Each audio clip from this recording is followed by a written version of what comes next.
शनिवार रविवारच्या रात्री दरम्यान आमच्या पेट्रोलिंगला असलेले उदगीर ग्रामीणचे PI श्री गाडे आणि त्यांची टीम पेट्रोलिंग करत असताना करडखेड शिवारामध्ये एक संशयास्पद कार आणि त्यामध्ये काही व्यक्ती मिळून आलेल्या होत्या।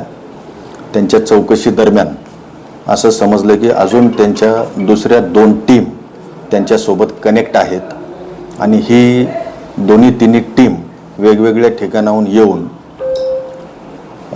या भागामध्ये कुठल्या तरी ठिकाणी एक लक्ष्मी कृपा पूजा करून पैशाचा पाऊस पडेल अशा पद्धतीनं एक पूजा मांडणार होते आणि ह्या मंडळींना ताब्यात घेतल्यावर त्यांची कसून चौकशी आणि त्यांच्या गाड्यांची झडती घेता त्यामध्ये या पूजेसाठी लागणारी लिंबू, हळद, कुंकू, तांदूळ आणि इतर काही ज्या वस्तू आहेत अशा वस्तू मिळून आल्यात आणि त्यावरून आमच्या जमादार संतोष शिंदे यांच्या फिर्यादवरून गुन्हा रजिस्टर नंबर 577/2026 महाराष्ट्र नरबळी आणि इतर अमानुष अनिष्ट चालीरीती अघोरी प्रथा व जादूटोना प्रतिबंधक अधिनियम कलमान्वये आणि पोक्सोचे त्याच्यामध्ये 2 कलम लागलेले आहेत 12 व 18। कारण त्यामध्ये एका अल्पवयीन मुलीचा त्यामध्ये पूजेसाठी वापर करण्यात येणार होता।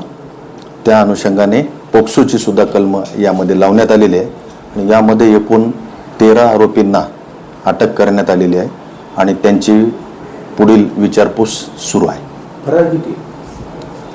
फरार 2 आरोपी आहेत आणि आता चौकशीमध्ये अजून पुढे कोणी जर आलं तर त्यामध्ये एखाद्या वेळेस अजून स्पष्टता येऊ शकेल। बरं, तुम्ही हे स्पॉट का निवडला होता करडखेडचा? इथं कोणी उदगीरचं कोणी आहे या प्रकरणामध्ये? कोणी तांत्रिक सापडलेलं आहे का? नाही, सध्या तरी उदगीरचं कोणी आहे असं दिसून आलेलं नाही। आता त्यांची चौकशी आहे। आज या आरोपींचा PCR सुद्धा मागितला जाणार आहे। त्यामध्ये जसं काही स्पष्ट होईल पुढं त्या आरोपींना ताब्यात घेऊन पुढील कारवाई करण्यात येईल। स्पॉट कुठे पूजा होणार होती या बाबतीमध्ये अजून स्पष्टता आलेली नाही। त्यामध्ये जो कोणी पूजेला येणार होता त्या जो लिंक जी आहे ती वरची लिंक अजून मिळायची आहे त्याच्यामध्ये आणि मग त्यानुसार पुढची कारवाई आणि पुढची स्पष्टता यामध्ये येऊ शकेल।